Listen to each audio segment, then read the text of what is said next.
तो दोस्तों Mr and Mrs Smith two, जी हाँ दोस्तों, आज की इस वीडियो में हम इस अपकमिंग मूवी के बारे में बात करने जा रहे हैं, जो कि एक एक्शन रोमांटिक मूवी रहने वाली है और अपकमिंग इस फ्रेंचाइजी की दूसरा पार्ट ये रहने वाला है। तो पूरी जानकारी मैं इस वीडियो में बताने वाला हूँ, इसके pre production, releasing, casting fact, detail से रिलेटेड।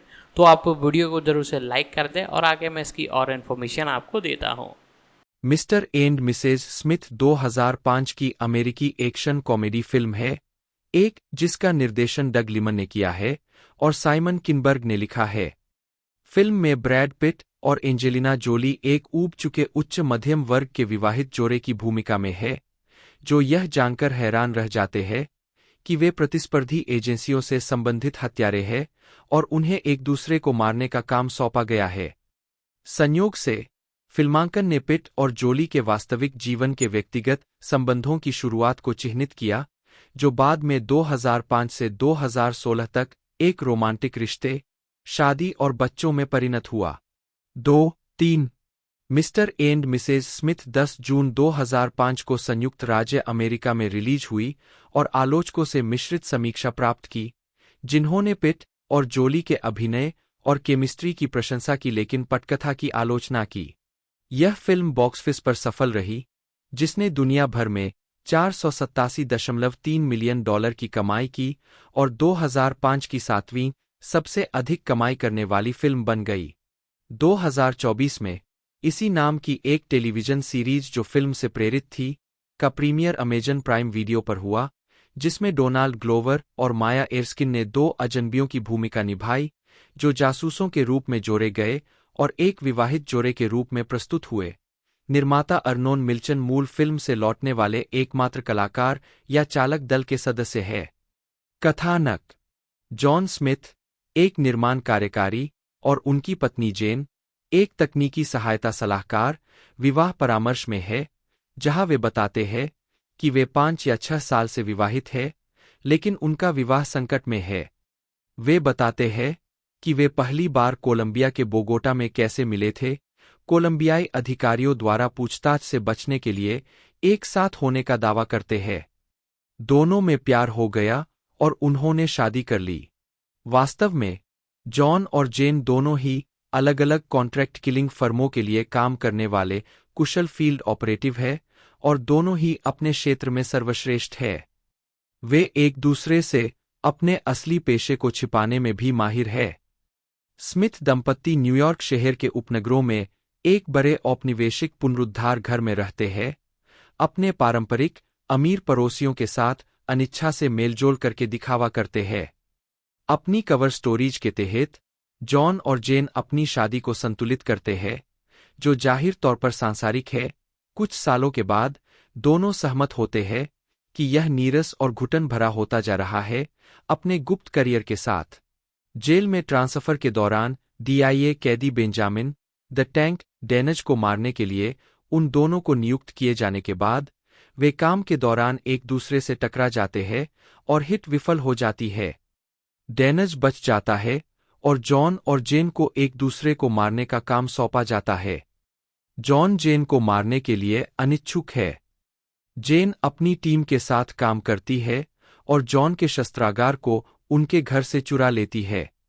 जेन जॉन को मारने की कोशिश करती है, लेकिन वह हर बार बच निकलता है। एक दूसरे की जान लेने की कई कोशिशों के बाद स्मिथ का संघर्ष एक बड़े पैमाने पर गोलीबारी में समाप्त होता है, जो लगभग उनके घर को ध्वस्त कर देता है। एक लंबी और बराबरी की लड़ाई के दौरान जॉन और जेन एक दूसरे पर निशाना साधते हुए बंदूकें निकालते हैं। जॉन यह कहते हुए गोली चलाने से मना कर देता है कि वह जेन से प्यार करता है और अपनी बंदूक नीचे रख देता है। जेन को पता चलता है कि वह जॉन को भी गोली नहीं मार सकती और वे एक साथ एक भावुक रात बिताते हैं। स्मिथ की नई साझेदारी को उनके नियोक्ताओं द्वारा जल्दी ही खतरे में डाल दिया जाता है, जो जोड़े को खत्म करने के लिए सेना में शामिल हो जाते हैं। जॉन के सबसे अच्छे दोस्त और सहकर्मी एडी ने उनमें से प्रत्येक के लिए $4 लाख का इनाम ठुकरा दिया। स्मिथ खुद को हत्यारों की सेना के हमले में पाते हैं। उनके क्षतिग्रस्त घर को उड़ा दिया जाता है और स्मिथ अपने पड़ोसी की मिनी वैन चुरा लेते हैं। वे अपने हमलावरों की बख्तरबंद सेडान को नष्ट करने में सक्षम होते हैं, जबकि वे अपनी लड़ाई शैलियों और एक दूसरे के बारे में खोजे गए व्यक्तिगत रहस्यों के बारे में बहस करते हैं। वे एडी से मिलते हैं और अपनी शादी को बचाने का फैसला करते हैं। स्मिथ डेनज को उसकी उच्च सुरक्षा वाली जेल से अपहरण कर लेते हैं ताकि सौदेबाजी के लिए उसका इस्तेमाल कर सकें। डेंज उन्हें बताता है कि वह सिर्फ एक चारा है, और स्मिथ के शादीशुदा होने का पता चलने के बाद उनके प्रत्येक नियोक्ता द्वारा नियुक्त एक प्रशिक्षु है। उसके ग्राहकों को उम्मीद थी कि स्मिथ एक दूसरे को मार देंगे। अपनी सभी आकस्मिक योजनाओं को त्यागते हुए स्मिथ एक साथ अंतिम लड़ाई लड़ते हैं, भारी हथियारों से लैस गुर्गों द्वारा एक होम डेकोरेटिंग स्टोर के अंदर किए गए हमले को रोकते हैं। इसके बाद स्मिथ अपने विवाह परामर्शदाता से फिर से मिलते हैं और कहते हैं कि उनका विवाह फलफूल रहा है। रालना, Brad Pitt, John Smith, Angelina Jolie, Jane Smith, Vince Vaughn, Eddie, Adam Brody, Benjamin the Tank डेंज, केरी वाशिंगटन जैस्मीन के रूप में, कीथ डेविड पिता के रूप में, Chris Weitz, Martin Coleman, Rachael Huntley, Suzie Coleman के रूप में, मिशेल मोनाघन, ग्वेन, स्टेफनी मार्च, जूली के रूप में, जेनिफर मॉरिसन, जेड के रूप में, पेरी रीव्स, जेसी के रूप में, विलियम फिचनर डॉ वेक्सलर, विवाह परामर्शदाता, बिना श्रेय, एंजेला बेसेट, मिस्टर स्मिथ के बॉस, अटलांटा की आवाज के रूप में, बिना श्रेय। उत्पादन जुलाई 2000 में यह घोषणा की गई कि समिट एंटरटेनमेंट ने स्क्रीनराइटर साइमन किनबर्ग की spec script Mr and Mrs Smith को खरीद लिया है, जिसका निर्माण वीड रोड पिक्चर्स करने वाली है। 4. किनबर्ग ने कोलंबिया विश्वविद्यालय के फिल्म कार्यक्रम के लिए स्नातक छात्र के रूप में काम करते हुए पटकथा लिखी और बेची थी। 4. निर्माता ब्रैड पिट को मुख्य भूमिकाओं में से एक के लिए सुरक्षित करने में कामयाब रहे थे, लेकिन निकोल किडमैन की मूल पसंद द स्टेपफोर्ड वाइव्स के साथ शेड्यूलिंग संघर्षों के कारण बाहर हो गई और फिल्म बिना सहमुख्य भूमिका के रह गई। 5. यहाँ तक कि पिट को फिल्म से बाहर होना पड़ा।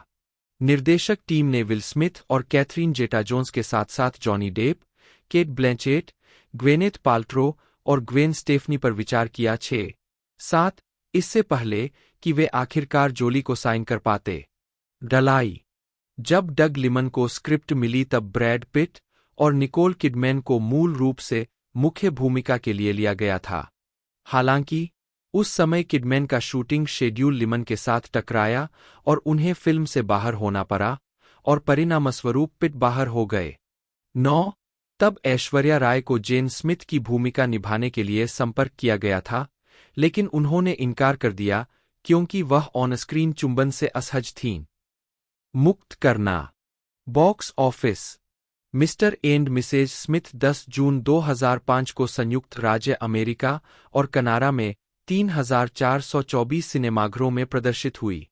यह फिल्म अपने शुरुआती सप्ताहांत में शीर्ष पर रही, जिसने 50, 342, 878 की कमाई की। मिस्टर एंड मिसेज स्मिथ ने उत्तरी अमेरिका में 186, 336, 279 की कमाई की और दुनिया भर में 478, 207, 520 की कमाई की। यह सुपरस्टार ब्रैड पिट और एंजेलिना जोली दोनों के लिए सबसे अधिक कमाई करने वाली फिल्म थी, लेकिन बाद में पिट के लिए वर्ल्ड वॉर जेड और जोली के लिए मेल्फिसेंट ने इसे पीछे छोड़ दिया। 1. आलोचनात्मक प्रतिक्रिया। समीक्षा एकत्रीकरण वेबसाइट रॉटन टोमाटोज ने 212 समीक्षाओं के आधार पर मिस्टर एंड मिसेज स्मिथ को 60% की स्वीकृति रेटिंग दी, जिसका औसत स्कोर 6.10 था। साइट के आलोचकों की आम सहमति में लिखा है, हालांकि यह एक्शन रोमांस कमजोर लेखन और बहुत सारे विस्फोटों से ग्रस्त है। ऑनस्क्रीन जोड़ी पिट और जोली द्वारा उत्पन्न केमिस्ट्री इसे पूरी तरह से मनोरंजक ग्रीष्मकालीन एक्शन फिल्म बनाने के लिए पर्याप्त रूप से स्पष्ट है। 19 मेटाक्रिटिक पर, जो मुख्यधारा के आलोचकों की समीक्षाओं के आधार पर एक सामान्यीकृत रेटिंग प्रदान करता है, फिल्म को 41 आलोचकों के आधार पर 100 में से 55 की औसत रेटिंग मिली है, जो मिश्रित या औसत समीक्षा दर्शाती है। 20 सिनेमास्कोर द्वारा सर्वेक्षण किए गए दर्शकों ने फिल्म को A+ से F पैमाने पर B+ का औसत ग्रेड दिया। 21 एम्पायर के साइमन ब्राउन ने फिल्म को सकारात्मक समीक्षा देते हुए इसे एक पूर्ण एक्शन फिल्म, विध्वंसक रोमांटिक कॉमेडी और हथियारग्रेड स्टार वाहन के रूप में वर्णित किया, जो टिंसेलटाउन की चमक में सराबोर है, एक निर्देशक से जो जानता है कि कैसे अपनी जीभ को अपने गाल में मजबूती से रखते हुए स्क्रीन पर पैसा लगाना है। 22 डिजिटल स्पाई के डैनियल सैनी ने 4/5 सितारे दिए और कहा, इसके विचार अक्सर उधार लिए गए हैं और यह शायद ही गहरा और सार्थक है, लेकिन यह एक शानदार मजेदार फिल्म है। 23 शिकागो सनटाइम्स के रोजर एबर्ट ने 3/4 सितारे दिए और मुख्य अभिनेताओं के बीच की केमिस्ट्री की प्रशंसा करते हुए कहा, जो चीज फिल्म को कामयाब बनाती है वह यह है कि पिट और जोली स्क्रीन पर एक साथ मस्ती करते हैं और वे एक ऐसी लय खोजने में सक्षम है जो उन्हें सबसे खतरनाक घटनाओं के दौरान भी संयमित और खुश रहने की अनुमति देती है। 24 एक नकारात्मक समीक्षा में सैन फ्रांसिस्को क्रॉनिकल के मिक लासेल ने फिल्म को भयानक बताया और कहा कि यहां प्रदर्शित चतुराई का छोटा सा अंश पूरी तरह से आधार में समाहित है। अनुवर्ती कार्रवाई अस्तित्वहीन है। 25 विवादों साहित्यिक चोरी के आरोप 2006 में न्यूजीलैंड के लेखक गेविन बिशप ने फिल्म के निर्माताओं पर उनकी 1997 की school book the secret lives of Mr and Mrs Smith की नकल करने का आरोप लगाया, जिसमें पति पत्नी को स्पष्ट रूप से नीरस उपनगरीय जीवन जीते हुए दिखाया गया है, लेकिन एक दूसरे से अनजान, दोनों जासूस के रूप में काम करते हैं। बिशप ने कहा कि वह मुकदमा करने का इरादा रखता है और अगर कोई कानूनी फर्म सफल होने पर आय साझा करने को तैयार है तो वह उससे संपर्क करेगी। 26-27 बोगोटा का गलत चित्रण 1999 में बोगोटा की एक सटीक छवि। कोलंबिया सरकार ने विशेष रूप से राजधानी बोगोटा को जंगल के बीच में एक छोटे से गांव के रूप में दिखाने के लिए फिल्म की आलोचना की, जिसकी जलवायु गर्म और आर्द्र है।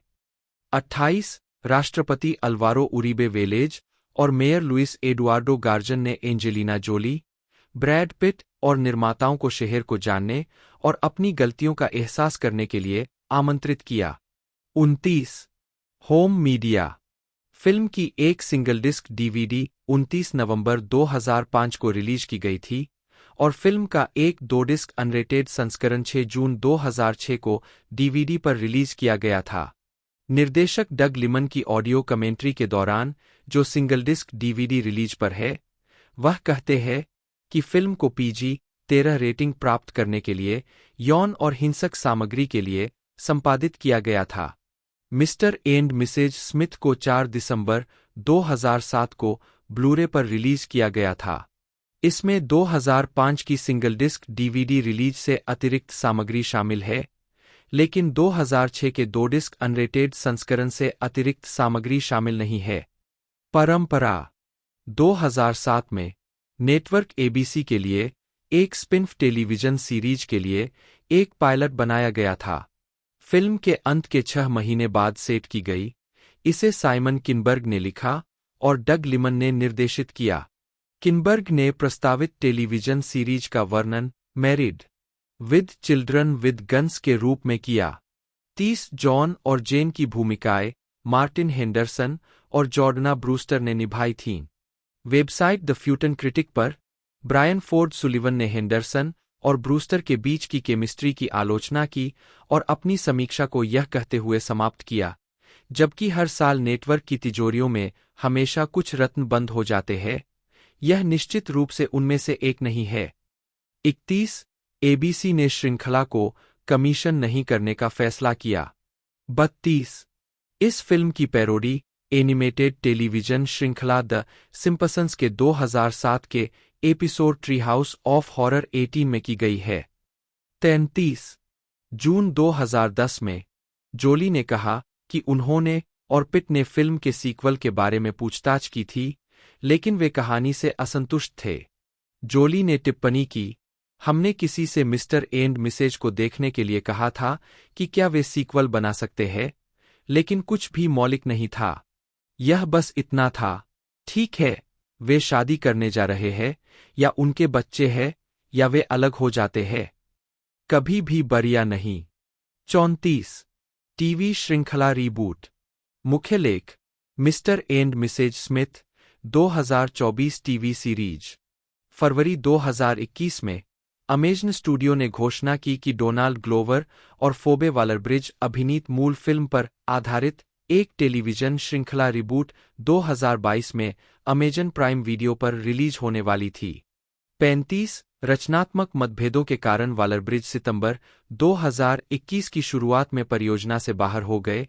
36 और अप्रैल 2022 में यह बताया गया कि माया एर्स्किन ने मुख्य भूमिका में उनकी जगह ली थी।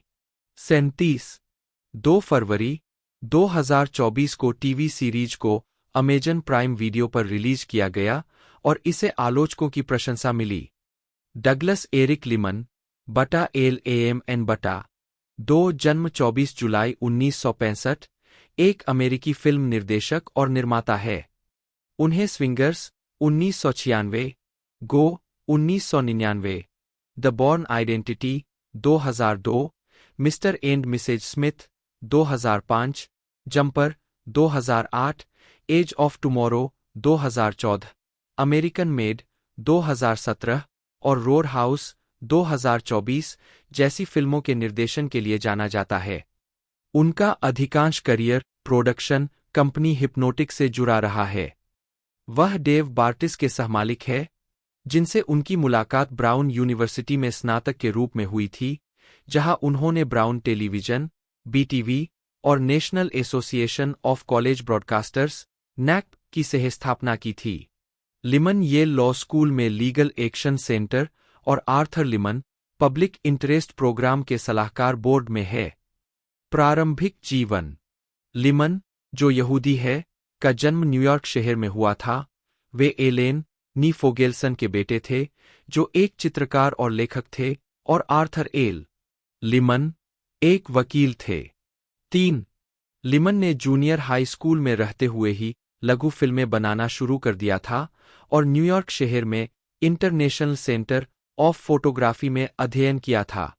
ब्राउन यूनिवर्सिटी में पढ़ते समय उन्होंने छात्र संचालित केबल टेलीविजन स्टेशन BTV की सहस्थापना में मदद की और इसके पहले स्टेशन मैनेजर के रूप में काम किया। उन्होंने 1988 में NACB की सहस्थापना भी की, जो छात्र कर्मचारी रेडियो और टेलीविजन स्टेशनों के लिए पहला व्यापार संघ था। उद्धरण की आवश्यकता। लिमन ने दक्षिणी कैलिफोर्निया विश्वविद्यालय में स्नातक कार्यक्रम में भाग लिया, जहां उन्हें 1993 में अपनी पहली परियोजना कॉमेडी फिल्म गेटिंग इन का निर्देशन करने के लिए चुना गया। 4 आजीविका। लिमन की पहली बड़ी सफलता 1996 में रिलीज हुई स्विंगर्स थी। जॉन फेवरो द्वारा लिखित और फेवरो के जीवन पर आधारित यह फिल्म LA क्लब परिवेश के बीच संघर्षरत अभिनेताओं के बारे में एक कॉमेडी है। लिमन ने धन जुटाया और फेवरो और उनके दोस्तों विंस वॉन, रॉन लिविंगस्टन और पैट्रिक वैन हॉर्न द्वारा अभिनीत यह फिल्म सस्ते में बनाई गई, जिसकी लागत अंततः $250,000 थी। यह फिल्म आलोचनात्मक रूप से सफल रही और इसने लिमन और प्रमुख अभिनेताओं के करियर को गति दी। लिमन ने फिल्म को मीरामैक्स को $5.5 मिलियन में बेचा। 5 लिमन ने अगली बार गो 1999 का निर्देशन किया, जो एक ड्रग डील की घटनाओं को 3 अलग-अलग दृष्टिकोणों से ट्रैक करता है, क्योंकि कथानक रेखाएं अलग-अलग होती है और फिर मिलती है। लिमन फिल्म के छायाकार भी थे। यह फिल्म एक मामूली सफलता थी, जिसने $20 मिलियन के बजट के मुकाबले दुनिया भर में $28.4 मिलियन की कमाई की और आलोचकों से सकारात्मक समीक्षा प्राप्त की। 1999 में लिमन ने नाइकी के लिए टाइगर वुड्स को लेकर एक विज्ञापन शूट किया। लिमन, कान फिल्म महोत्सव में मई 2010। लिमन ने इसके बाद 2002 की action thriller the Bourne identity का निर्देशन किया। जिसमें मैट डेमन ने मुख्य भूमिका निभाई, जो 1980 के रॉबर्ट लुडलम उपन्यास का रूपांतरण था। यह फिल्म बॉक्स ऑफिस पर सफल रही, जिसने $200 मिलियन से अधिक की कमाई की और बॉर्न फिल्म फ्रेंचाइजी की शुरुआत की, जिसमें तब से 4 अतिरिक्त फिल्में शामिल हैं। लिमन ने केवल पहली बॉर्न फिल्म का निर्देशन किया, जब एक कुख्यात अराजक शूटिंग ने स्टूडियो के साथ उनके संबंधों को बाधित कर दिया। 6. चूंकि उन्होंने व्यक्तिगत रूप से लुडलम से फ्रेंचाइजी के अधिकार हासिल किए थे, इसलिए उन्होंने 4 सीक्वल, 2004 की द बॉर्न सुप्रीमेसी, 2007 की द बॉर्न अल्टीमेटम और 2016 की जेसन बॉर्न में से 3 के लिए कार्यकारी निर्माता के रूप में काम किया। लिमन ने सफल Fox prime time drama the OC 2003 से 2007 के पहले 2 एपिसोड, प्रीमियर और द मॉडल होम का कार्यकारी निर्माण और निर्देशन किया। लिमन ने क्रिसलर फिल्म प्रोजेक्ट और कान फिल्म फेस्टिवल के लिए इंडी इज ग्रेट नामक कॉमेडी शॉर्ट्स की एक श्रृंखला का निर्माण और निर्देशन किया। लिमन ने मिस्टर एंड मिसेज स्मिथ 2005 का भी निर्देशन किया, जो एक कॉमेडी थ्रिलर है, जो एक विवाहित जोड़े के बारे में है, जो गुप्त रूप से हत्यारे हैं, जिन्हें एक दूसरे को मारने के लिए काम पर रखा जाता है। यह फिल्म लिमन की अब तक की सबसे व्यावसायिक रूप से सफल फिल्म थी और फिल्म बनाने के बाद स्टार ब्रैड पिट और एंजेलिना जोली के बीच विकसित हुए ऑफ स्क्रीन रोमांस के लिए जानी जाती है। 2005 में लिमन ने एनबीसी की टेलीविजन सीरीज हीस्ट के पायलट एपिसोड को निर्देशित करने के लिए साइन किया, जो बेवर्ली हिल्स के शानदार रोडियो ड्राइव पर 3 ज्वेलरी स्टोर को लूटने के एक सीजन लंबे प्रयास के बारे में है। उसी वर्ष प्रोडक्शन कंपनी हिप्नोटिक ने एनबीसी यूनिवर्सल टेलीविजन स्टूडियो के साथ एक डील की। 7. इसके तुरंत बाद उन्होंने प्रोडक्शन कंपनी का नाम बदलकर हिप्नोटिक से डच ओवन कर दिया। 8. स्टीवन गोल्ड के विज्ञान कथा उपन्यास जंपर का उनका फिल्म रूपांतरण 2008 में रिलीज हुआ था। 9. 2009 में उन्होंने 30ninjas.com नामक वेबसाइट की सहस्थापना की, जो एक्शन फिल्मों और टेलीविजन, गेमिंग, चरम खेलों और वायरल वीडियो के प्रशंसकों के लिए है। वह साइट पर एक ब्लॉग भी चलाते हैं। लिमन ने 2010 में फेयर गेम का निर्देशन किया, जो प्लेम मामले पर आधारित थी, जिसने 2010 के कान फिल्म महोत्सव में पाल्मे डियोर के लिए प्रतिस्पर्धा की। 2011 में लिमन ने एमटीवी पर प्रसारित होने वाली एक television series I just want my paints back का निर्देशन और निर्माण किया। उन्होंने यूएसए नेटवर्क पर 2 मूल सीरीज, कोवर्ट अफेयर्स और सूट्स का निर्माण किया। उन्होंने हिरोशी सकुराजा का उपन्यास ऑल यू नीड इज किल के फिल्म रूपांतरण का निर्देशन किया, जिसे एज ऑफ टुमारो 2014 के रूप में रिलीज किया गया, जिसमें टॉम क्रूज ने अभिनय किया। 2017 में उन्होंने मिलिट्री थ्रिलर द वॉल में आरोन टेलर जॉनसन और जॉन सीना का निर्देशन किया और क्रूज को फिर से crime action film American made में निर्देशित किया, जो पायलट बैरी सील की बायोपिक थी। 11 अगस्त 2016 में लिमन ने डार्क यूनिवर्स का निर्देशन करने के लिए साइन किया, जो डीसी एक्सटेंडेड यूनिवर्स के भीतर सेट की गई फिल्म है और गैम्बिट के रूपांतरण को छोड़ने के बाद superhero team justice league dark पर आधारित है। 12 हालांकि लिमन ने फिल्म कैओस वॉकिंग 2021 के साथ शेड्यूल संघर्ष के कारण परियोजना से विदा ले ली है, जिस पर लिमन उस समय काम कर रहे थे। 13 जनवरी 2020 में लिमन ने घोषणा की कि edge of tomorrow sequel live die repeat and repeat वर्तमान में अपने प्रारंभिक नियोजन चरणों में था। 14 मई 2020 में यह बताया गया कि लिमन बाहरी अंतरिक्ष में शूट की गई एक काल्पनिक फिल्म का निर्देशन, लेखन और निर्माण करेंगे। टॉम क्रूज को अभिनय और निर्माण के लिए तैयार किया गया था। 15 रिपोर्टों के अनुसार वे स्पेसएक्स एक्सियोम स्पेस 2 मिशन के हिस्से के रूप में अंतरिक्ष और अंतर्राष्ट्रीय अंतरिक्ष स्टेशन के लिए उड़ान भरेंगे।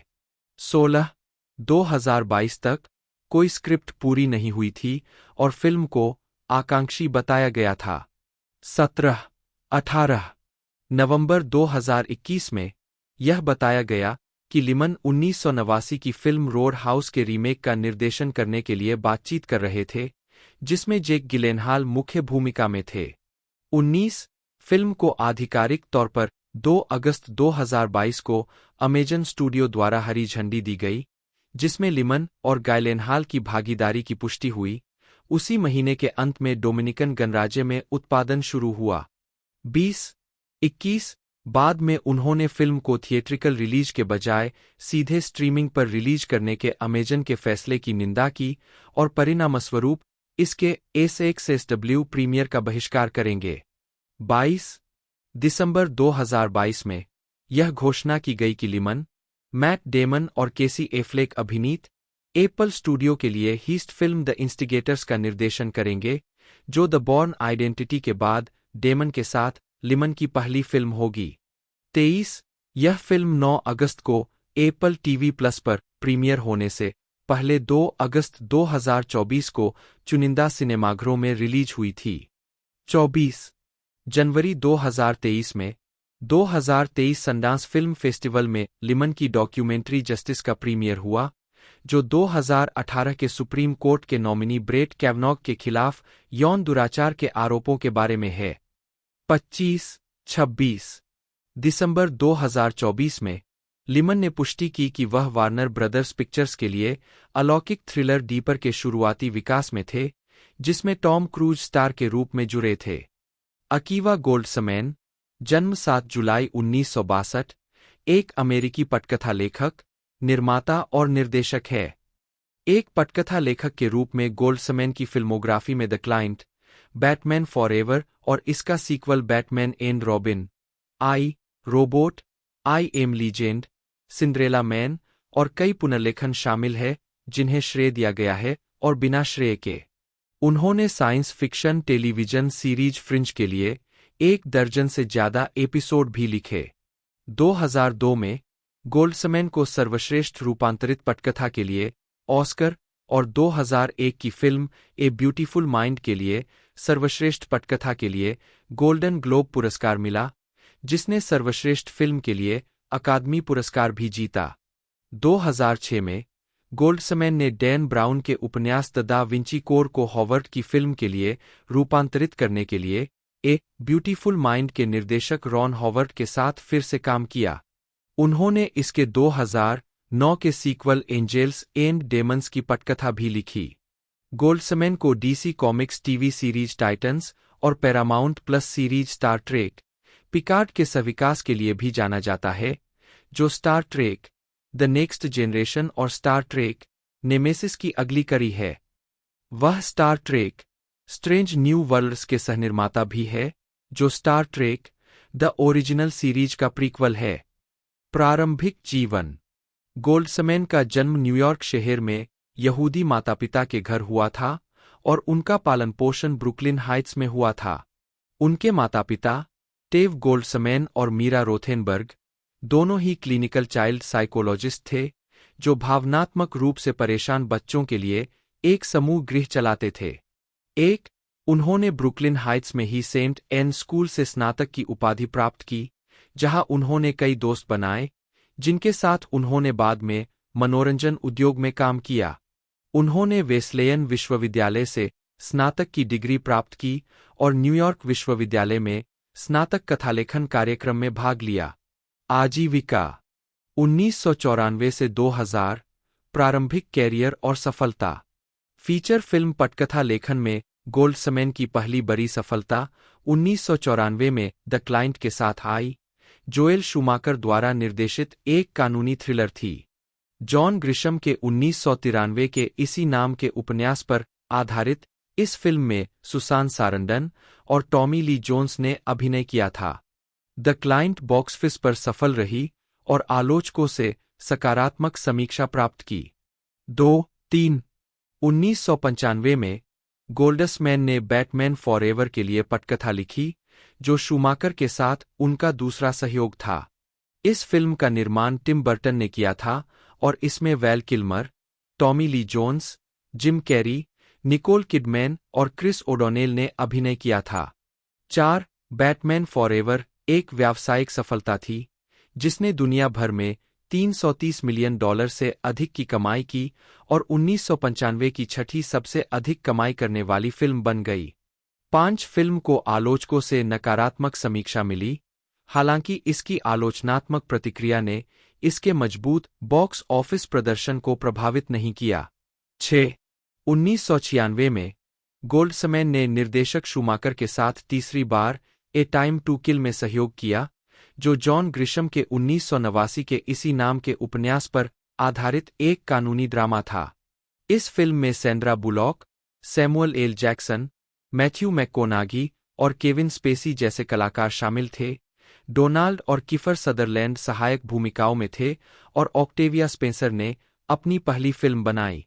ए टाइम टू किल व्यावसायिक रूप से सफल रही और आलोचकों से आमतौर पर मिश्रित से लेकर सकारात्मक समीक्षा प्राप्त हुई। 7. 8. 1997 में गोल्ड्समैन ने superhero film Batman and robin पर चौथी बार शूमाकर के साथ सहयोग किया। इस फिल्म में George Clooney, Chris O'Donnell, Arnold Schwarzenegger, Uma Thurman और एलिसिया सिल्वरस्टोन ने अभिनय किया था। अपने पिछले सहयोगों के विपरीत, फिल्म ने बॉक्स ऑफिस पर उम्मीदों के सापेक्ष खराब प्रदर्शन किया। 9.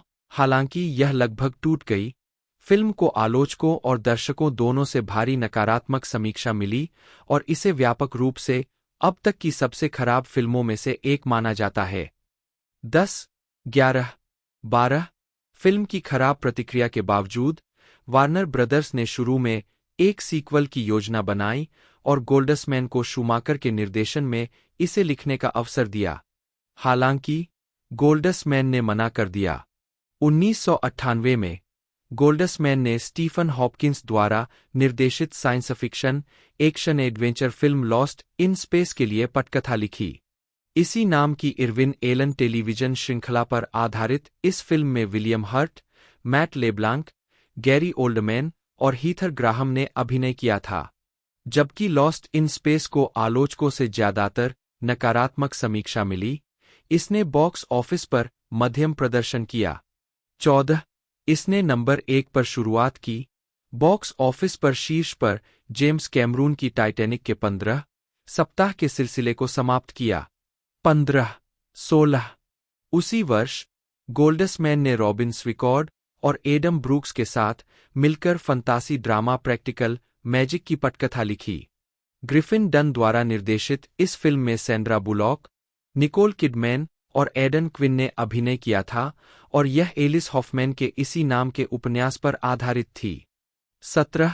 फिल्म को आलोचकों से ज्यादातर नकारात्मक समीक्षा मिली और बॉक्स ऑफिस पर इसका प्रदर्शन निराशाजनक रहा। 18. 19. हालांकि इसके बाद से एक पंथ का विकास हुआ है। 2000 से 2010 ऑस्कर जीत।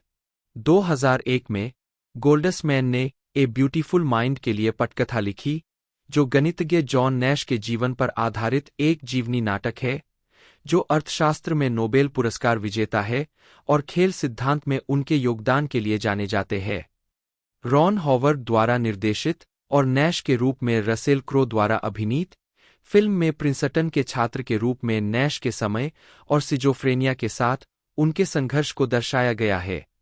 21. फिल्म को 8 नामांकन मिले और 4 जीते, जिसमें 74वें अकादमी पुरस्कारों में सर्वश्रेष्ठ चित्र भी शामिल है। गोल्ड्समैन को सर्वश्रेष्ठ रूपांतरित पटकथा के लिए अकादमी पुरस्कार मिला, जो उनके पहले ऑस्कर नामांकन और जीत को चिह्नित करता है। 22. 2008 में गोल्ड्समैन फॉक्स हॉरर बटा मिस्ट्री सीरीज फ्रिंज के पहले सीजन क्रू में लेखक, निर्देशक और सलाहकार निर्माता के रूप में शामिल हुए।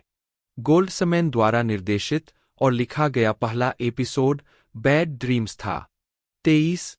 24. अपने 5वें सीजन में गोल्ड्समैन एक सलाहकार निर्माता बने रहे। 2010 से 2020 फ्रेंचाइज और शैली की फिल्मों में विस्तार। उन्होंने लेखक, निर्देशक पीटर बर्ग की Universal Pictures feature lone survivor का निर्माण किया, जो मार्कस लुट्रेल की पुस्तक lone survivor, the eyewitness account of operation Redwing and the lost heroes of SEAL team 10 पर आधारित है। यह 2005 के अफगानिस्तान में लुट्रेल की नेवी सील टीम की कहानी बताती है, जो एक आतंकवादी नेता को मारने के मिशन पर है। इसमें Mark Wahlberg, Emile Hirsch, Ben Foster और टेलर किट्सच ने अभिनय किया था और यह 2013 में रिलीज हुई थी। 25 2014 में गोल्डस्मैन ने विंटर टेल के साथ अपनी फीचर फिल्म निर्देशन की शुरुआत की, जो मार्क हेल्प्रिन के उपन्यास का एक फिल्म रूपांतरण था। इस फिल्म में Colin Farrell, Russell Crowe, Jessica Brown Findlay, Jennifer Connelly, Will Smith और विलियम हर्ट ने अभिनय किया था। 26 वार्नर ब्रदर्स ने मूल रूप से गोल्डस्मैन के लिए उपन्यास का विकल्प चुना था, लेकिन इसकी जटिलता और उनकी अन्य परियोजनाओं ने प्रगति में देरी की। 2010 में अपनी पत्नी के निधन के बाद गोल्डस्मैन को कहानी में नई प्रेरणा मिली, जिसने उन्हें लेखन फिर से शुरू करने और अंततः खुद फिल्म का निर्देशन करने के लिए प्रेरित किया। 27 परियोजना को सफल बनाने के लिए गोल्डस्मैन ने उद्योग जगत से जुड़े लोगों से समर्थन मांगा और उत्पादन में निजी धन का योगदान दिया। 28-29 वार्नर ब्रदर्स द्वारा बजट को आधा कर दिए जाने के बाद उन्होंने उपन्यास के काल्पनिक तत्वों और प्रेम कहानी को सुव्यवस्थित करके पटकथा को समायोजित किया। तूफान सैंडी से होने वाली असफलताओं और फिल्म के विजुअल इफेक्ट्स कंपनी के दिवालियापन सहित उत्पादन चुनौतियों के बावजूद गोल्डस्मैन ने परियोजना को पूरा किया। उन्होंने विंटर टेल को जीवन की कठिनाइयों में अर्थ, आशा और संबंध खोजने की खोज के रूप में वर्णित किया, ऐसे विषय जो उन्हें उम्मीद थी कि दर्शकों के साथ गूंजेंगे। 27 फिल्म 14 फरवरी 2014 को रिलीज हुई थी। 2017 में गोल्डस्मैन ने हॉरर थ्रिलर फिल्म स्टेफनी 2017-30 का भी निर्देशन किया, जिसमें फ्रैंक ग्रिलो प्रमुख भूमिका में थे। 31 2015 में पैरामाउंट पिक्चर्स ने घोषणा की कि गोल्डस्मैन हैस्ब्रो की ट्रांसफॉर्मर्स फ्रेंचाइजी से अलग एक मल्टीफिल्म सिनेमाई ब्रह्मांड बनाने के लिए लेखकों और फिल्म निर्माताओं की एक टीम का नेतृत्व करेंगे। 32 उन्होंने 4 अगस्त 2017 को रिलीज हुई स्टीफन किंग की द डार्क टॉवर सीरीज के फिल्म रूपांतरण का सहलेखन और निर्माण किया, जो गोल्डस्मैन की एपोथेसिस के बाद की फिल्मों में से एक थी। 33 जुलाई 2017 में अकीवा गोल्डस्मैन ने कई वर्षों तक वार्नर ब्रदर्स के साथ काम करने के बाद अपनी प्रोडक्शन कंपनी वीड रोड के लिए पैरामाउंट पिक्चर्स के साथ 2 साल का पहला सौदा किया। समझौते के हिस्से के रूप में गोल्डस्मैन ने टॉम क्लैसी के उपन्यास रेनबो 6 का एक रूपांतरण बनाने की योजना बनाई, जिसमें जोश एपेलबाम और कोरिन नेमेक पटकथा लेखक के रूप में जुड़े। इस सौदे में फंतासी पुस्तकों की ओलोजीज श्रृंखला के रूपांतरणों को विकसित करने में गोल्डस्मैन की भागीदारी भी शामिल थी, जिसमें एलिनोलॉजी, ड्रैगनोलॉजी, मॉन्स्टरोलॉजी और वैम्पायरोलॉजी शामिल है। 34 गोल्डस्मैन को सितंबर 2018 में स्टार ट्रेक पिकार्ड के लिए लेखन स्टाफ में शामिल किया गया था, जो कैप्टन जीन ल्यूक पिकार्ड के बाद के वर्षों पर केंद्रित एक श्रृंखला है। 35 2020 में उन्हें Paramount plus series Star Trek strange new world's के निर्माता और सहश्रोता के रूप में साइन किया गया था। 2020 वर्तमान हालिया कार्य फरवरी 2025 में यह घोषणा की गई कि गोल्डस्मैन लीजेंडरी टेलीविजन पर एक नया टेलीविजन ब्रह्मांड विकसित कर रहा था, जिसमें मूल रूप से इरविन एलन द्वारा बनाई गई 3 पुनर्कल्पित विज्ञानफाई श्रृंखलाएं शामिल थीं। इस परियोजना में एलन के मूल कार्यों से प्रेरणा लेते हुए voyage to the bottom of the sea, land of the giants और द टाइम टनल के अपडेटेड संस्करण शामिल होने की उम्मीद है। 36 व्यक्तिगत जीवन गोल्डस्मैन की पहली पत्नी, फिल्म निर्माता रेबेका स्पाइकिंग्स गोल्डस्मैन का 6 जुलाई 2010 को 42 वर्ष की आयु में दिल का दौरा पड़ने से निधन हो गया। 37 रेबेका निर्माता बैरी स्पाइकिंग्स की बेटी थीं। 2012 में अकीवा की मुलाकात अपनी दूसरी पत्नी जोआन रिक्टर से हुई। 2014 में उनकी शादी हुई और अब उनकी 2 बेटियां हैं। परिवार अपना समय लॉस एंजिल्स और न्यूयॉर्क के बीच बांटता है। विलियम ब्रैडली पिट, जन्म 18 दिसंबर 1963, एक अमेरिकी अभिनेता और फिल्म निर्माता है। 30 साल से ज्यादा के फिल्मी करियर में पिट को कई पुरस्कार मिले हैं, जिनमें 2 अकादमी पुरस्कार, 2 ब्रिटिश अकादमी फिल्म पुरस्कार, 2 गोल्डन ग्लोब पुरस्कार और 1 प्राइम टाइम एमी पुरस्कार शामिल है। जिन फिल्मों में वे नजर आए हैं, उन्होंने दुनिया भर में $8.8 बिलियन से ज्यादा की कमाई की है। 3. पिट को पहली बार रिडले स्कॉट की road film Thelma and Louise 1991 में एक काउबॉय हिचहाइकर के रूप में पहचान मिली। Pitt drama a river runs through it 1992, western legends of the fall 1994, horror film interview with the vampire 1994, crime thriller 7 1995 और कल्ट फिल्म फाइट क्लब 1999 जैसी फिल्मों में मुख्य भूमिकाएं निभाते हुए एक स्टार के रूप में उभरे। स्टीवन सोडरबर्ग की डकैती वाली फिल्म ओशियंस 11 2001 में अभिनय करके पिट को अधिक व्यावसायिक सफलता मिली और इसके सीक्वल में उन्होंने अपनी भूमिका दोहराई। उन्होंने ऐतिहासिक महाकाव्य Troy 2004, romantic crime film Mr and Mrs Smith 2005, horror film world war Z 2013 और एक्शन फिल्म बुलेट ट्रेन 2022 जैसी ब्लॉकबस्टर फिल्मों में अभिनय करके अपनी मुख्य भूमिका को मजबूत किया। पिट ने क्वेंटिन टारनटिनो की once upon a time in Hollywood 2019 में स्टंटमैन की भूमिका निभाने के लिए सर्वश्रेष्ठ सहायक अभिनेता का अकादमी पुरस्कार जीता।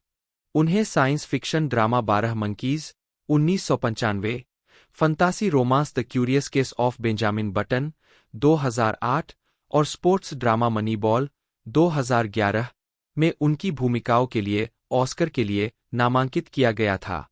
उन्होंने Babel 2006, the assassination of Jesse James by the coward Robert Ford 2007, burn after reading 2008, inglourious basterds 2009, the tree of life 2011 और द बिग शॉट 2015 जैसी प्रशंसित फिल्मों में भी अभिनय किया। 2001 में पिट ने production company Plan B Entertainment की सह-स्थापना की। 4. एक निर्माता के रूप में उन्होंने 12 ईयर्स ए स्लेव 2013 के लिए सर्वश्रेष्ठ चित्र का अकादमी पुरस्कार जीता और उन्हें मनी बॉल 2011 और द बिग शॉट 2015 के लिए नामांकित किया गया।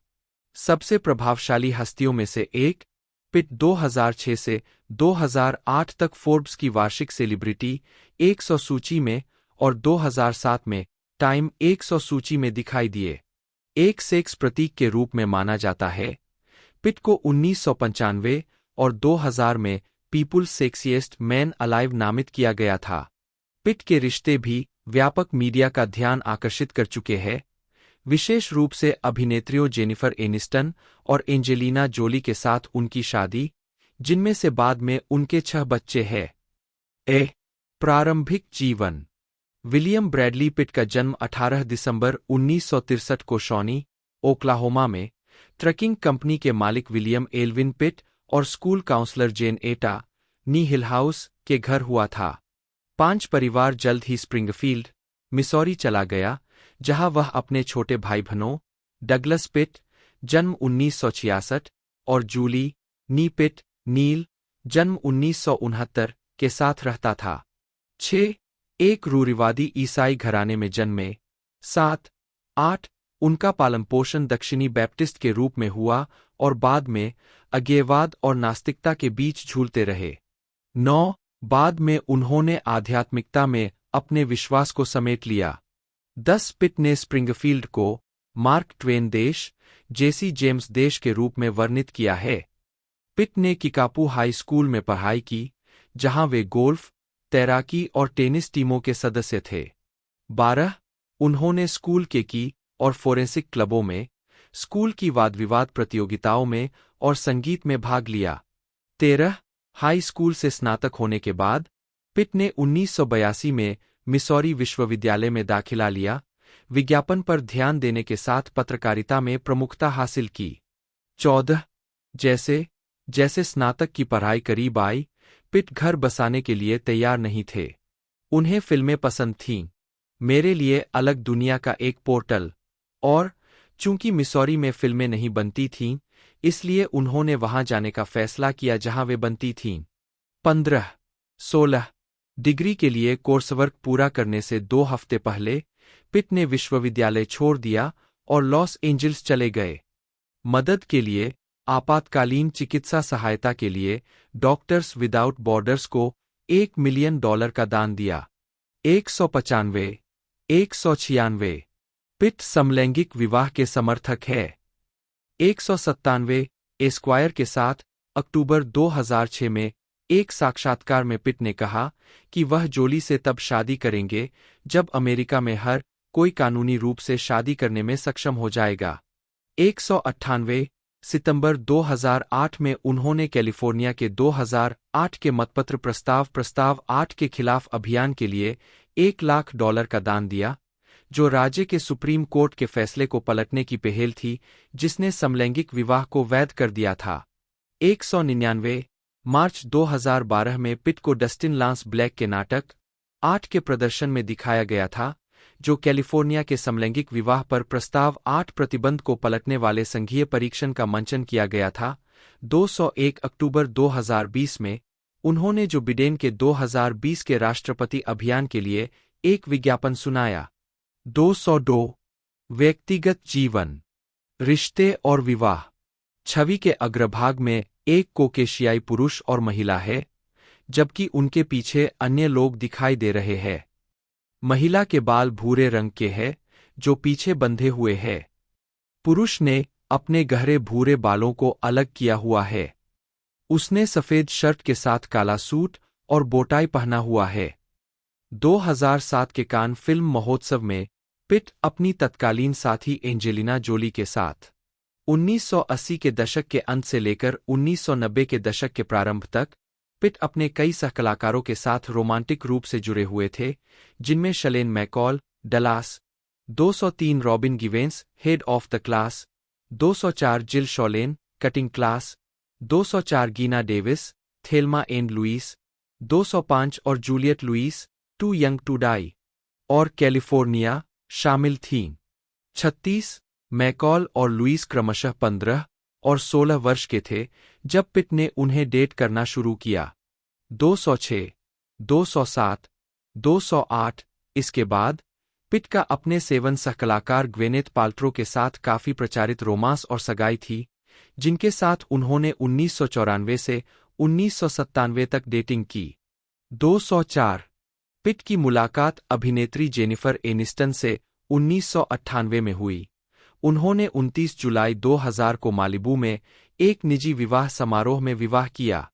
209 जनवरी 2005 में पिट और एनिस्टन ने घोषणा की कि उन्होंने अलग होने का फैसला किया है।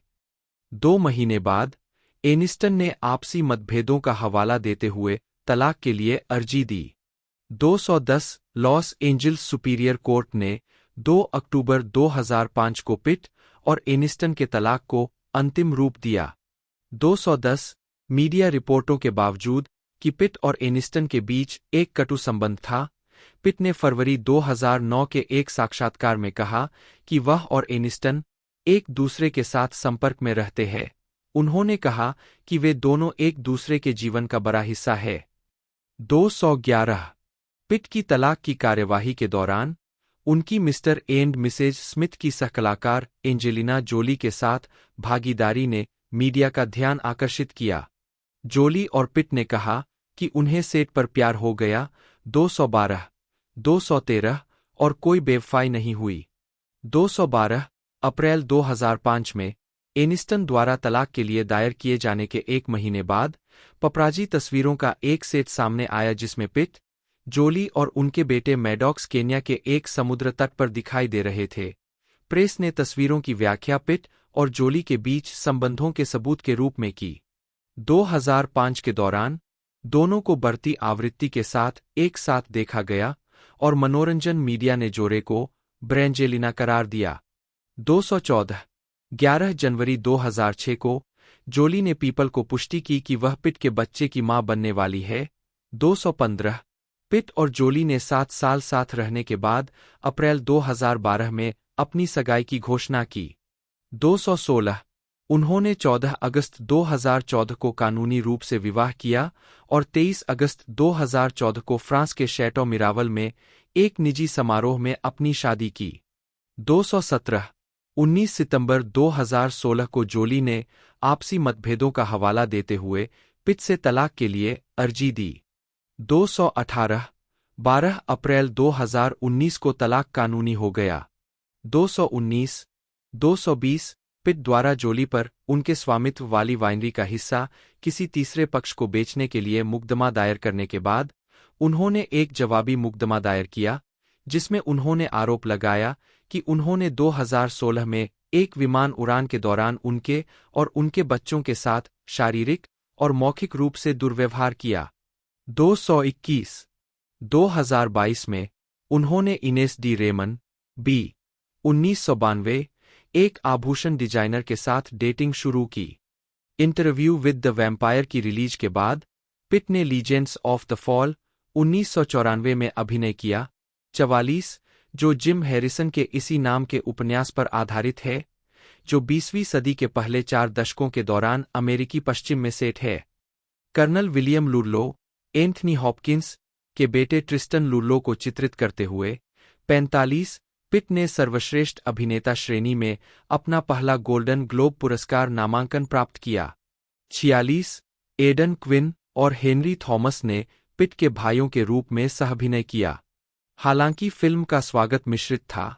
47 कई फिल्म आलोचकों ने पिट के प्रदर्शन की प्रशंसा की। द न्यूयॉर्क टाइम्स की जेनेट मसलिन ने कहा, पिट के अभिनय और रवैये का स्पष्ट मिश्रण इतनी दिलकश पूर्णता के साथ काम करता है कि यह शर्म की बात है कि फिल्म का सतीपन उनके रास्ते में आ जाता है। 48 डेजरेट न्यूज ने भविष्यवाणी की थी कि लीजेंड्स ऑफ द फॉल पिट की मुख्य अभिनेता के रूप में प्रतिष्ठा को मजबूत करेगा। 49 1995 में पिट ने क्राइम थ्रिलर 7 में मॉर्गन फ्रीमैन, ग्वेनेथ पाल्ट्रो और केविन स्पेसी के साथ अभिनय किया, जिसमें उन्होंने एक ऐसे सीरियल किलर की तलाश में एक जासूस की भूमिका निभाई जो उन लोगों का शिकार करता है जिन्हें वह 7 डेडली सिंस का दोषी मानता है। 50 पिट ने इसे एक बेहतरीन फिल्म कहा और घोषणा की कि यह भूमिका उनके अभिनय के क्षितिज का विस्तार करेगी। 51 उन्होंने इस सुंदर लड़के वाली बात से आगे बढ़ने और खामियों वाले किसी व्यक्ति की भूमिका निभाने का इरादा व्यक्त किया। 52 उनके प्रदर्शन को समीक्षकों ने खूब सराहा। वैरायटी ने कहा कि यह स्क्रीन पर सर्वश्रेष्ठ अभिनय था और पिट की जासूस के रूप में दृढ़, ऊर्जावान, विश्वसनीय काम करने की क्षमता पर आगे टिप्पणी की। 53 33 7 की सफलता के बाद पिट ने टेरी गिलियम की 1995 की साइंस फिक्शन फिल्म 12 मंकीज में मनोरोगी अराजकतावादी जेफ्री गोइनेस की भूमिका निभाई। फिल्म को मुख्य रूप से सकारात्मक समीक्षा मिली, जिसमें पिट की विशेष रूप से प्रशंसा की गई। द न्यूयॉर्क टाइम्स की जेनेट मसलिन ने 12 मंकीज को भयंकर और परेशान करने वाला कहा और पिट के चौंकाने वाले उन्मादी प्रदर्शन पर टिप्पणी की, यह निष्कर्ष निकालते हुए कि उन्होंने जेफ्री को एक अजीब चुंबकत्व के साथ विद्युतीकृत किया जो बाद में फिल्म में महत्वपूर्ण हो जाता है। 54 उन्होंने फिल्म के लिए सर्वश्रेष्ठ सहायक अभिनेता का गोल्डन ग्लोब पुरस्कार जीता। 46 और सर्वश्रेष्ठ सहायक अभिनेता के लिए अपना पहला अकादमी पुरस्कार नामांकन प्राप्त किया। 55 अगले वर्ष वे लोरेंजो कार्केटर के इसी नाम के उपन्यास पर आधारित कानूनी ड्रामा स्लीपर्स 1996 में दिखाई दिए। 56 फिल्म को मिश्रित समीक्षा मिली। 57 1997 की फिल्म द डेविल्स ओन में पिट ने हैरिसन फोर्ड के साथ आयरिश रिपब्लिकन आर्मी के आतंकवादी रोरी डेवेनी की भूमिका निभाई। 58 एक ऐसी भूमिका जिसके लिए उन्हें आयरिश उच्चारण सीखना आवश्यक था। 59 उनके उच्चारण पर आलोचनात्मक राय विभाजित थी। पिट नैतिक अस्पष्टता का सही लहजा ढूंढ लेते हैं, लेकिन कई बार उनकी आयरिश बोली बहुत ज्यादा आश्वस्त करने वाली होती है। यह समझना मुश्किल है कि वे क्या कह रहे हैं, सैन फ्रांसिस्को क्रॉनिकल ने लिखा। 60 चार्ल्सटन गजट ने राय व्यक्त की कि उसने फिल्म की तुलना में पिट के उच्चारण का पक्ष लिया था। 61। उस वर्ष के अंत में उन्होंने जीन जैक्स अन्नाड की फिल्म 7 ईयर्स इन तिब्बत में ऑस्ट्रियाई पर्वतारोही हेनरिक हेरर की भूमिका निभाई। 62।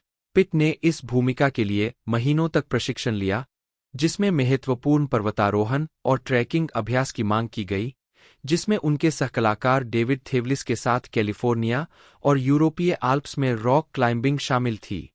63। पिट ने 1998 की फंतासी रोमांस फिल्म मीट जो ब्लैक में मुख्य भूमिका निभाई थी। उन्होंने एक ऐसे युवक के शरीर में निवास करने वाली मृत्यु का चित्रण किया जो यह सीखना चाहता है कि इंसान होना कैसा होता है। 64। फिल्म को मिश्रित समीक्षा मिली और कई लोगों ने पिट के प्रदर्शन की आलोचना की। सैन फ्रांसिस्को क्रॉनिकल के मिक लासेल के अनुसार पिट दर्शकों को यह विश्वास दिलाने में असमर्थ थे कि वे मृत्यु और अनंत काल के सभी रहस्यों को जानते हैं। 65। रोजर एबर्ट ने टिप्पणी की, प्रसिद्धि की ओर बढ़ना 1999 से 2003। 1999 में पिट ने फाइट क्लब में टाइलर डर्डन का किरदार निभाया। 67। 68। यह डेविड फिंचर द्वारा निर्देशित चक पलाहनीक के इसी नाम के उपन्यास का फिल्म रूपांतरण था। 69। पिट ने मुक्केबाजी, ताइक्वांडो और ग्रैपलिंग की शिक्षा लेकर इस भूमिका के लिए तैयारी की। 70। इस भूमिका के अनुकूल दिखने के लिए पिट ने अपने सामने के दांतों के टुकड़े हटाने के लिए सहमति जताई, जिन्हें फिल्मांकन समाप्त होने पर ठीक कर दिया गया। 71। फाइट क्लब का प्रचार करते हुए पिट ने कहा कि फिल्म किसी के गुस्से को किसी और पर निकालने की नहीं बल्कि एक अनुभव प्राप्त करने, एक और मुक्का सहने और यह देखने की कोशिश करती है कि दूसरे छोर पर आप कैसे बाहर आते हैं। 72। फाइट क्लब का प्रीमियर 1999 के वेनिस अंतर्राष्ट्रीय फिल्म महोत्सव में हुआ। 73। CNN के पॉल क्लिंटन ने फिल्म की जोखिम भरी लेकिन सफल प्रकृति पर ध्यान दिया। 76। जबकि वैरायटी ने पिट की शांत, करिश्माई और अधिक गतिशील शारीरिक क्षमता, शायद थेल्मा और लुइस में उनकी सफल भूमिका पर टिप्पणी की। 77। उम्मीद से भी बदतर बॉक्स ऑफिस प्रदर्शन के बावजूद फाइट क्लब 2000 में अपनी डीवीडी रिलीज के बाद एक पंथ क्लासिक बन गया। 78। पिट 2001 में पिट को गाय रिची की 2000 की गैंगस्टर फिल्म स्नैच में बमुश्किल समझ में आने वाले उच्चारण वाले आयरिश ट्रैवलर बॉक्सर की भूमिका में लिया गया था। 79। कई समीक्षकों ने स्नैच की आलोचना की, हालांकि अधिकांश ने पिट की प्रशंसा की। 80। सैन फ्रांसिस्को क्रॉनिकल के मिक लासेल ने कहा कि पिट को एक आयरिश व्यक्ति की भूमिका के लिए आदर्श रूप से चुना गया था, जिसका उच्चारण इतना मोटा है कि ब्रिटिश भी उसे नहीं समझ सकते। उन्होंने आगे कहा कि स्नैच से पहले पिट ऐसी भूमिकाओं से बंधे हुए थे जिनमें गहन आत्मनिरीक्षण की आवश्यकता थी, लेकिन हाल ही में उन्होंने ब्लैक कॉमिक अपमानजनकता और आकर्षक बहिर्मुखता में अपना आह्वान पाया है। 81। जबकि द विलेज वॉयस की एमी टॉबिन ने दावा किया कि पिट को एक मजाक वाली भूमिका से अधिकतम कॉमिक लाभ मिलता है। 82। अगले वर्ष पिट ने रोमांटिक कॉमेडी द मैक्सिकन में जूलिया रॉबर्ट्स के साथ अभिनय किया। 83। एक ऐसी फिल्म जिसने कई तरह की समीक्षाएं प्राप्त कीं। 84। लेकिन बॉक्स ऑफिस पर सफलता का आनंद लिया। 33। पिट की अगली भूमिका 2001 की $143 मिलियन की कमाई वाली cold war thriller spy game में 33 टॉम बिशप की थी, जो CIA के स्पेशल एक्टिविटीज डिवीजन का एक ऑपरेटिव था, जिसे रॉबर्ट रेडफोर्ड के चरित्र द्वारा सलाह दी गई थी। 85। Saloon.com के मार्क होलकॉम्ब ने फिल्म का आनंद लिया, हालांकि उन्होंने कहा कि न तो पिट और न ही रेडफोर्ड ने दर्शकों के लिए बहुत अधिक भावनात्मक जुड़ाव प्रदान किया। आजीविका प्रारंभिक कार्य 1987 से 1993। लॉस एंजिल्स में खुद को स्थापित करने के लिए संघर्ष करते हुए पिट ने अभिनय कोच रॉय लंदन से सबक लिया। 13। 18। उनका अभिनय करियर 1987 में no way out 1987, no man's land 1987 और लेस देन जीरो 1987 फिल्मों में बिना श्रेय के भागों के साथ शुरू हुआ। 13। 19 मई 1987 में उन्होंने NBC soap opera other world में 2 एपिसोड की भूमिका में अपना टेलीविजन डेब्यू किया। 20 उसी वर्ष नवंबर में पिट ने CBS sitcom trial and error 21, 22 और एबीसी सिटकॉम ग्रोइंग पेन्स में अतिथि भूमिका निभाई। 23 वह दिसंबर 1987 और फरवरी 1988 के बीच सीबीएस प्राइमटाइम सीरीज डलास के 4 एपिसोड में रैंडी के रूप में दिखाई। 24 बाद में 1988 में पिट ने Fox police drama 21 jump street में अतिथि भूमिका निभाई। 25 उसी वर्ष यूगोस्लावियन यूएस सहनिर्माण the dark side of the sun 1988 उनकी पहली प्रमुख फिल्म भूमिका थी, जिसमें एक युवा अमेरिकी की भूमिका निभाई गई थी जिसे त्वचा की स्थिति का उपाय खोजने के लिए उसका परिवार एड्रियाटिक ले गया था। फिल्म को क्रोएशियाई स्वतंत्रता संग्राम के फैलने पर रोक दिया गया था और 1997 तक रिलीज नहीं किया गया था। 13 पिट ने 1989 में 2 मोशन पिक्चर में प्रदर्शन किया। पहला कॉमेडी हैप्पी टुगेदर में सहायक भूमिका में, दूसरा हॉरर फिल्म कटिंग क्लास में एक विशेष भूमिका। पिट की सिनेमाघरों तक पहुंचने वाली पहली फिल्म थी। 23 उन्होंने television series head of the class Pitt को 1990 की NBC television film too young to die में बिली कैंटन की भूमिका में लिया गया था, जो एक ड्रग एडिक्ट है जो एक युवा भगोरे जूलियट लुइस द्वारा अभिनीत का फायदा उठाता है। यह एक दुर्व्यवहार करने वाले किशोर की कहानी है जिसे हत्या के लिए मौत की सजा सुनाई जाती है। एंटरटेनमेंट वीकली के केंटकर ने लिखा, पिट उसके हुडी बॉयफ्रेंड के रूप में एक शानदार घिनौना इंसान है। एक दुष्ट जॉन कॉगर मेलेंकैम्प की तरह दिखने और बोलने में वह वास्तव में डरावना है। 27 उसी वर्ष पिट ने अल्पकालिक फॉक्स ड्रामा ग्लोरी डेज के 6 एपिसोड में सहाभिनय किया और HBO television film the image में सहायक भूमिका निभाई। 28 उनकी अगली उपस्थिति 1991 की फिल्म एक्रॉस द ट्रैक्स में आई। पिट ने जो मेलोनी का किरदार निभाया, जो एक हाई स्कूल धावक है जिसका एक अपराधी भाई है, जिसे रिक श्रोडर ने निभाया था। 29 उसी वर्ष उन्होंने लेवी के जीन्स टीवी विज्ञापन में अभिनय किया, जो 20वीं सदी के लड़के गीत पर आधारित था जो पृष्ठभूमि में बजता था। 30 फिल्मों में सहायक भूमिकाओं और लगातार टेलीविजन अतिथि भूमिकाओं के वर्षों के बाद पिट ने रिडले स्कॉट की 1991 की role film Thelma and Louise में अपनी सहायक भूमिका में व्यापक पहचान हासिल की। 28 उन्होंने जेडी का किरदार निभाया, जो एक छोटा-मोटा अपराधी है जो थेल्मा गीना डेविस से दोस्ती करता है। डेविस के साथ उनके प्रेम दृश्य को उस घटना के रूप में उद्धृत किया गया है जिसने पिट को एक सेक्स प्रतीक के रूप में परिभाषित किया। 31 थेल्मा एंड लुइस के बाद पिट ने 1991 की फिल्म जॉनी स्वेड में अभिनय किया, जो एक महत्वाकांक्षी रॉक स्टार के बारे में एक कम बजट की तस्वीर थी। 32 और 1992 की लाइव एक्शन एनिमेटेड फंतासी फिल्म कूल वर्ल्ड। 23 हालांकि दोनों में से कोई भी उनके करियर को आगे नहीं बढ़ा। पिट ने रॉबर्ट रेडफोर्ड द्वारा निर्देशित 1992 की जीवनी पर आधारित film A river runs through it में पॉल मैकलीन की भूमिका निभाई। 35 उनके चरित्र के चित्रण को पीपल की जेनेट मॉक ने करियर बनाने वाला प्रदर्शन बताया। 36 जिससे साबित होता है कि पिट एक काउबॉयटेड हंक से कहीं अधिक हो सकते हैं। 37 उन्होंने फिल्म बनाते समय दबाव महसूस करने की बात स्वीकार की है।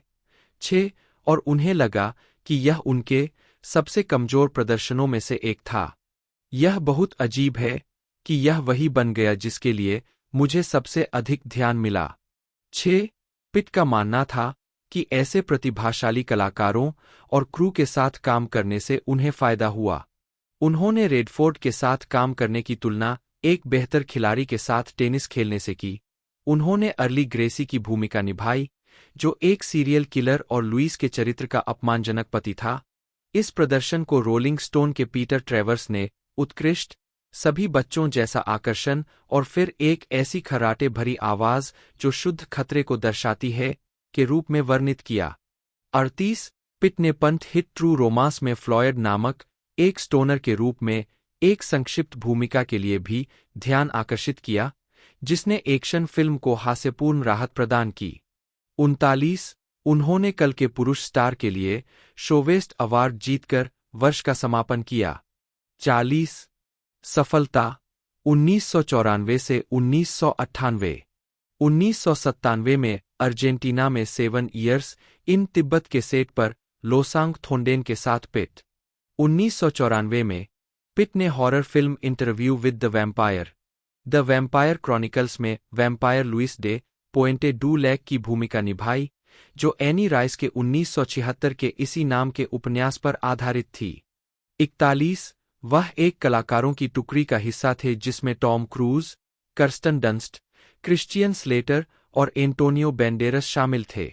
41 1995 के समारोह में 2 MTV मूवी अवार्ड जीतने के बावजूद 42 उनके प्रदर्शन को खराब तरीके से प्राप्त किया गया था। डलास ऑब्जर्वर के अनुसार ब्रैड पिट फिल्म में समस्या का एक बड़ा हिस्सा है।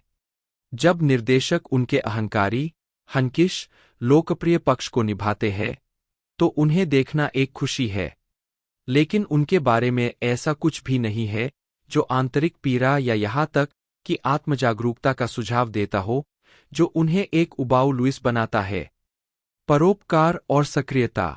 पिट ने अक्टूबर 2004 में मिसौरी विश्वविद्यालय परिसर का दौरा किया ताकि छात्रों को 2004 के अमेरिकी राष्ट्रपति चुनाव में मतदान करने के लिए प्रोत्साहित किया जा सके। 166 जिसमें उन्होंने जॉन केरी का समर्थन किया। 166 167 बाद में अक्टूबर में उन्होंने भ्रूण स्टेम सेल अनुसंधान के लिए सार्वजनिक वित्त पोषण के सिद्धांत का सार्वजनिक रूप से समर्थन किया। उन्होंने कहा, हमें यह सुनिश्चित करना होगा कि हम इन रास्तों को खोलें ताकि हमारे सबसे अच्छे और सबसे प्रतिभाशाली लोग इन इलाजों को खोज सके जिनके बारे में उन्हें विश्वास है कि वे उन्हें खोज लेंगे। 168 इसके समर्थन में उन्होंने प्रस्ताव 71 का समर्थन किया, जो कि कैलिफोर्निया की एक मतपत्र पहल है जिसका उद्देश्य स्टेम सेल अनुसंधान के लिए राज्य सरकार को वित्त पोषण प्रदान करना है। 169 पिट ने 2014 में संघर्ष में यौन हिंसा को समाप्त करने के लिए वैश्विक शिखर सम्मेलन में भाग लिया था। पिट वन कैंपेन का समर्थन करते हैं, जो विकासशील देशों में एड्स और गरीबी से लड़ने के उद्देश्य से एक संगठन है। 170 171 उन्होंने 2005 के PBS सार्वजनिक टेलीविजन श्रृंखला RX फॉर सर्वाइवल, एक ग्लोबल हेल्थ चैलेंज का वर्णन किया जो वर्तमान वैश्विक स्वास्थ्य मुद्दों पर चर्चा करता है। 172 अगले वर्ष पिट और जोली हैती गए, जहां उन्होंने येले हैती द्वारा समर्थित एक स्कूल का दौरा किया, जो हैती में जन्मे हिप हॉप संगीतकार वाइक्लेफ जीन द्वारा स्थापित एक चैरिटी है।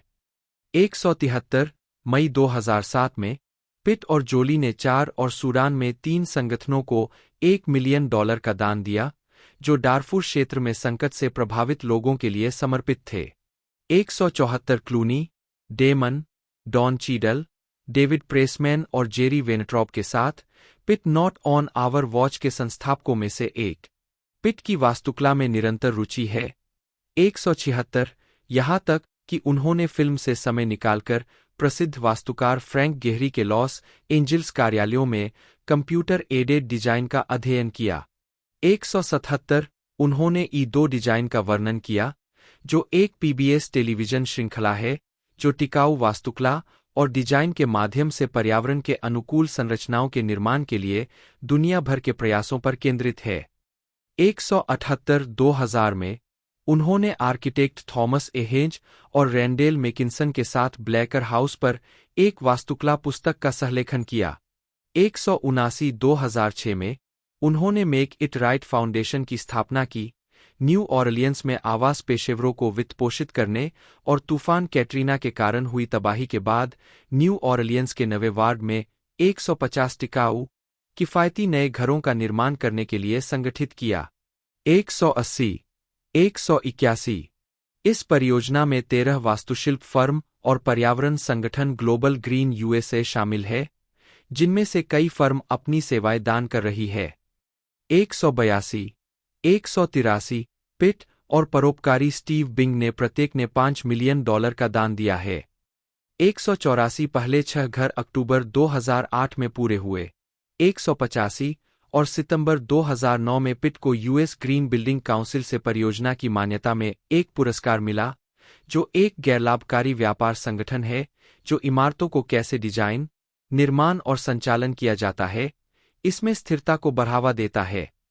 186 187 पिट ने राष्ट्रीय मॉडल के रूप में ग्रीन हाउसिंग की अपनी अवधारणा को बढ़ावा देने और संघीय वित्त पोषण संभावनाओं पर चर्चा करने के लिए मार्च 2009 में अमेरिकी राष्ट्रपति बराक ओबामा और प्रतिनिधि सभा की स्पीकर नैन्सी पेलोसी से मुलाकात की। 188 सितंबर 2006 में पिट और जोली ने दुनिया भर में मानवीय कारणों की सहायता के लिए जोली पिट फाउंडेशन नामक एक धर्मार्थ संगठन की स्थापना की। 189 फाउंडेशन ने ग्लोबल एक्शन फॉर चिल्ड्रन और डॉक्टर्स विदाउट बॉर्डर्स को प्रत्येक को $1 मिलियन का प्रारंभिक दान दिया। 190 इसके बाद अक्टूबर 2006 में डैनियल पर्ल फाउंडेशन को $1 लाख का दान दिया, जो दिवंगत अमेरिकी पत्रकार डैनियल पर्ल की स्मृति में बनाया गया संगठन था। 191 संघीय फाइलिंग के अनुसार पिट और जोली ने 2006 में फाउंडेशन में $8.5 मिलियन का निवेश किया।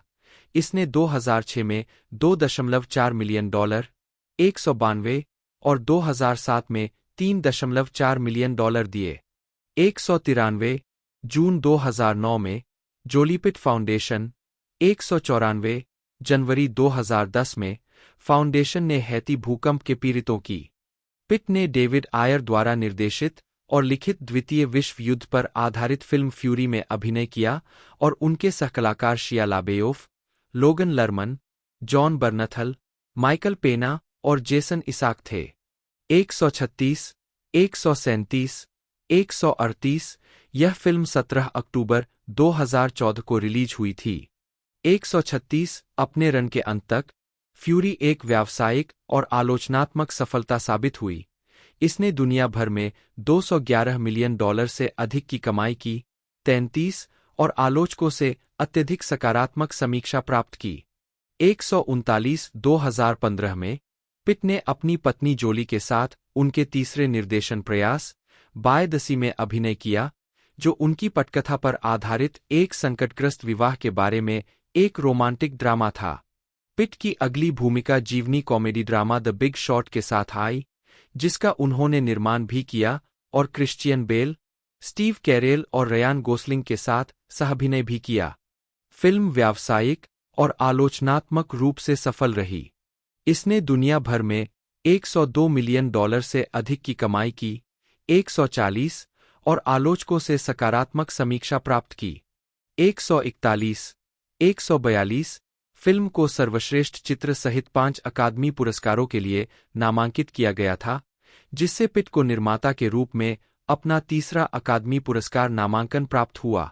2016 में पिट ने रॉबर्ट जेमेकिस की रोमांटिक थ्रिलर एलाइड में अभिनय किया, जिसमें वह एक हत्यारे की भूमिका निभाते हैं, जिसे द्वितीय विश्व युद्ध में एक जर्मन अधिकारी को मारने के मिशन के दौरान एक फ्रांसीसी जासूस, मैरियन कोटिलार्ड द्वारा अभिनीत से प्यार हो जाता है।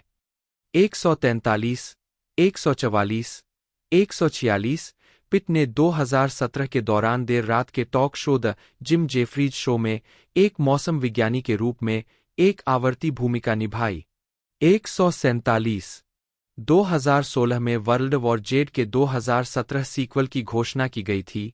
148 इससे पहले कि फिल्म में थोड़ी देरी हुई, फिर डेविड फिंचर द्वारा निर्देशित होने की पुष्टि की गई और फिर अंतः बजट के मुद्दों के कारण इसे बंद कर दिया गया। 149 150 पिट ने क्वेंटिन टारनटिनो की 2019 की film once upon a time in Hollywood में लियोनार्डो डिकैप्रियो के साथ स्टंट डबल क्लिफ बूथ के रूप में अभिनय किया। द डिपार्टेड के बाद डिकैप्रियो के साथ फिर से जुड़ गए, जिसे पिट ने निर्मित किया और डिकैप्रियो ने अभिनय किया। 151 फिल्म में उनके प्रदर्शन के लिए उन्हें अकादमी पुरस्कार, गोल्डन ग्लोब पुरस्कार, बाफ्टा पुरस्कार, स्क्रीन एक्टर्स गिल्ड पुरस्कार और क्रिटिक्स च्वाइस मूवी पुरस्कार में सर्वश्रेष्ठ सहायक अभिनेता के पुरस्कार मिले। 152 153 2019 में उन्होंने जेम्स ग्रे की deep space epic Ad Astra में भी अभिनय किया, जिसमें उन्होंने रॉय मैकब्राइड की भूमिका निभाई, जो अपने पिता के लिए आकाशगंगा की खोज करने वाला एक अंतरिक्ष इंजीनियर था। 154 पिट के प्रदर्शन की उनके करियर की सर्वश्रेष्ठ भूमिकाओं में से एक के रूप में प्रशंसा की गई। 155 156 उन्होंने ऐसा प्रदर्शन किया जो निष्क्रियता को आत्मरक्षा के घातक रूप में हथियार बनाता है। 157 2020 में पिट ने सैटरडे नाइट लाइव में कोल्ड ओपन में डॉ. एंथनी फॉसी का किरदार निभाया, जिससे उन्हें कॉमेडी सीरीज में उत्कृष्ट अतिथि अभिनेता के लिए प्राइम टाइम एमी अवार्ड मिला। 158 159 2021 में पिट ने फ्रांसीसी रिकॉर्ड निर्माता डेमियन क्विंटार्ड के साथ एक कंपनी बनाकर रिकॉर्डिंग व्यवसाय में प्रवेश किया। फ्रांस के दक्षिण में पिट के शैटो मिरावल में स्थापित मिरावल स्टूडियो 2 दशकों की निष्क्रियता के बाद 2022 में फिर से खुलेगा। स्टूडियो का पिछला संस्करण दुनिया के सबसे प्रतिष्ठित स्टूडियो में से एक था, जिसमें पिंक फ्लॉयड, क्रैनबेरी, AC/DC, साडे और म्यूज सहित अन्य के लिए रिकॉर्ड तैयार किए गए थे। 160 2022 में पिट ने डेविड लीच द्वारा निर्देशित बुलेट ट्रेन में अभिनय किया। 161 और डेमियन चेजेल द्वारा निर्देशित बेबीलोन में अपने once upon a time in Hollywood की सहकलाकार मार्गोट रोबी के साथ फिर से जुड़े। 162 5 जनवरी 2022 को उन्होंने जोसेफ कोसिंस्की द्वारा निर्देशित F1 नामक फॉर्मूला 1 पर एक रेसिंग फिल्म में अभिनय करने और उसका निर्माण करने के लिए हस्ताक्षर किए। 163 जिसके लिए वह $30 मिलियन कमाएंगे। 164 उन्होंने जॉन वॉट्स द्वारा लिखित और निर्देशित कॉमेडी थ्रिलर वुल्फ्स में जॉर्ज क्लूनी के साथ फिर से काम किया, जिसे सितंबर 2024 में रिलीज किया गया था। 165 अभिनय श्रेय और प्रशंसा। यह भी देखे ब्रैड पिट फिल्मोग्राफी और ब्रैड पिट द्वारा प्राप्त पुरस्कारों और नामांकनों की सूची। अपने करियर के दौरान पिट को 2 अकादमी पुरस्कार, निर्माता और अभिनेता के रूप में, 2 बाफ्टा पुरस्कार, 2 गोल्डन ग्लोब पुरस्कार, 1 प्राइम टाइम एमी पुरस्कार और 2 स्क्रीन एक्टर्स गिल्ड पुरस्कार सहित कई पुरस्कार मिले हैं। पिट को निम्नलिखित प्रदर्शनों के लिए academy of motion picture arts and sciences द्वारा मान्यता दी गई है। 68वें अकादमी पुरस्कार, 1995 उदास स्माइली सर्वश्रेष्ठ सहायक अभिनेता, नामांकन 12 मंकीज। 81वें अकादमी पुरस्कार, 2008 उदास स्माइली सर्वश्रेष्ठ अभिनेता, नामांकन the curious case of Benjamin Button. 84वें अकादमी पुरस्कार, 2011 उदास स्माइली सर्वश्रेष्ठ अभिनेता, नामांकन मनी बॉल। 92वें अकादमी पुरस्कार, 2019 उदास स्माइली सर्वश्रेष्ठ सहायक अभिनेता, जीत once upon a time in Hollywood. दोस्तों इस मूवी का जो पार्ट 1 है वो 7 जून 2025 को देखने को मिला था और बजट की बात की जाए तो बजट 110 मिलियन का था। उस दौर के अंदर 2005 के अंदर बजट इतना भारी था, लेकिन मूवी ने कलेक्शन लगभग 485 मिलियन का किया, तो मूवी सुपर डुपर हिट रही। और अपकमिंग पार्ट अब हमें अगला देखने को मिल रहा है, उसकी पूरी अपडेट मैंने बता दी है। तो आप वीडियो को जरूर से लाइक कीजिएगा, चैनल को सब्सक्राइब कर बेल आइकन दबाकर इस हाल पर सेट कर दीजिएगा।